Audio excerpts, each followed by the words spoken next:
पिछले 3-4 दिनों से जाति जनगणना को लेके भारतीय जनता पार्टी बहुत उत्साहित है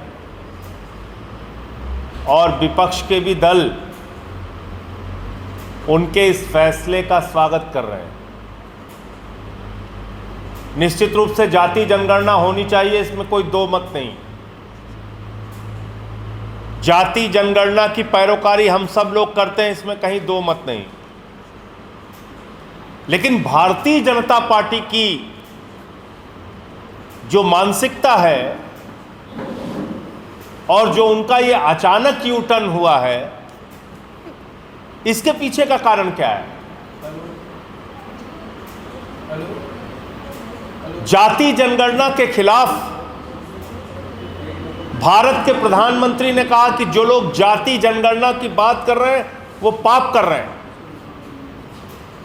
प्रधानमंत्री ने कहा कि सिर्फ 4 जातियां होती हैं, 4 जातियां, जिसमें उन्होंने गरीब, युवा, महिला, इन सब की बात की। योगी आदित्यनाथ जी ने जाति जनगणना के खिलाफ खुलेआम बोला। गडकरी साहब ने तो उससे भी एक बातें आगे 1-2 हाथ जाके बोला कि जो पूछेगा जात उसको मारेंगे लात। पूरी बीजेपी इसके खिलाफ थी। अनुराग ठाकुर ने सदन में जाति जनगणना का विरोध किया, सारे सांसदों ने किया। तो अचानक ये जाति जनगणना का फैसला कैसे हो गया? अचानक जाति जनगणना कैसे याद आ गई? इसके पीछे 2 प्रमुख कारण हैं। नंबर 1, पहलगाम की आतंकवादी घटना से देश का ध्यान भटकाना, और नंबर 2, बिहार के चुनाव में राजनीतिक लाभ लेना। इसके अलावा इसका कोई मकसद नहीं। क्योंकि अगर जाति जनगणना की आप बात कर रहे हैं तो आपको यह पूछना पड़ेगा कि 10 साल में हिंदुस्तान के SC, ST, OBC के साथ मोदी जी की सरकार ने क्या किया।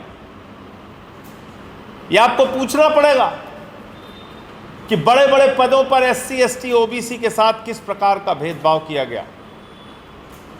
और मैं अपना नहीं, भारत की सरकार का, उनके मंत्री का दिया गया बयान आपके सामने में पढ़कर बताना चाहूंगा।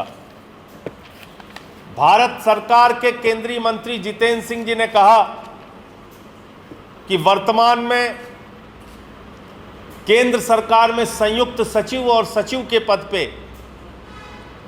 यानी कि ज्वाइंट सेक्रेटरी और सेक्रेटरी के लेवल पे 322 अधिकारी हैं, जिसमें 16 SC है, 13 ST है, 39 OBC है और 254 सामान्य वर्ग के लोग हैं।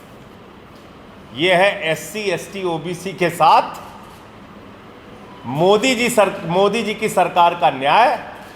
सेक्रेटरी और ज्वाइंट सेक्रेटरी के लेवल पे 254 सामान्य वर्ग के लोग हैं, 39 OBC हैं और 13 और 16 SC, ST है।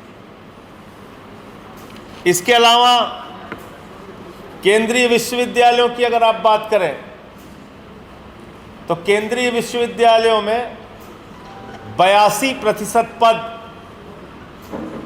शेड्यूल कास्ट के खाली हैं, शेड्यूल ट्राइब के 93% पद खाली हैं और OBC के 96% पद खाली हैं केंद्रीय विश्वविद्यालयों में। इसके अलावा हाई कोर्ट के जजों की बात अगर हम करें, जहां पे आरक्षण की व्यवस्था नहीं है, जहां कोई आरक्षण की व्यवस्था नहीं है, जहां सरकार का इतना तो हस्तक्षेप है कि भाई जब आप जजों की नियुक्ति कर रहे हैं तो उसमें कितना प्रतिनिधित्व अलग अलग जातियों को दे रहे हैं, वो सुनेंगे तो आप हैरान हो जाएंगे। मैंने पार्लियामेंट में सवाल पूछा था पूरे देश के हाई कोर्ट के अंदर 661 जज हैं। 661 जज में शेड्यूल कास्ट के 21, शेड्यूल ट्राइब के 12, अनुसूचित जाति के 21, अनुसूचित जनजाति के 12 और ओबीसी के 78 और 550 जज सामान्य वर्ग के हैं। 661 में से पूरे देश की न्यायपालिकाओं में 550 जज सामान्य वर्ग के हैं। अब आ जाइए केंद्रीय विश्वविद्यालयों में एससी, एसटी, ओबीसी के लिए जो रिक्त पद हैं उसकी संख्या क्या है और उसकी असलियत क्या है। असिस्टेंट प्रोफेसर के पद पे अनुसूचित जाति के 1352 पद स्वीकृत हैं, 377 रिक्त हैं, 27% पद रिक्त हैं। अनुसूचित जनजाति के 696 पद स्वीकृत हैं, 463 कार्यरत हैं, 233 यानी कि 33% पद रिक्त हैं। ओबीसी के 2178 पद स्वीकृत हैं, 1267 पद पे लोग कार्यरत हैं, 911 पद रिक्त हैं यानी कि 41.82% पद रिक्त हैं। दिव्यांगों के 308 पद स्वीकृत हैं, 151 कार्यरत हैं, 157 रिक्त हैं यानी कि लगभग 50% पद रिक्त हैं, खाली हैं। ये देश के विश्वविद्यालयों की हालत है और मैं आपके सामने बड़ी विनम्रतापूर्वक पूछना चाहता हूं,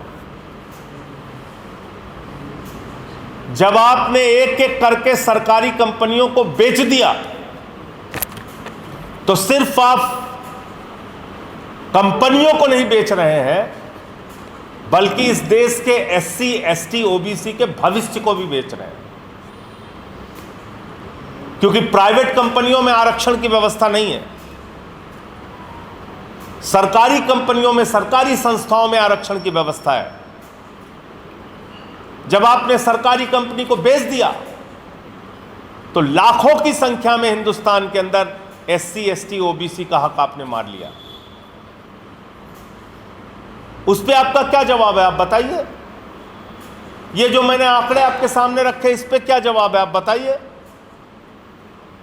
इतना ही नहीं, लेटरल एंट्री के जरिए इस सरकार ने ज्वाइंट सेक्रेटरी के पद पर नियुक्ति की है। लेटरल एंट्री के जरिए आउटसोर्सिंग एक शब्द चलाया जाता है। आज किस तरह से नौकरियां खाई जा रही हैं, सोचिए आप।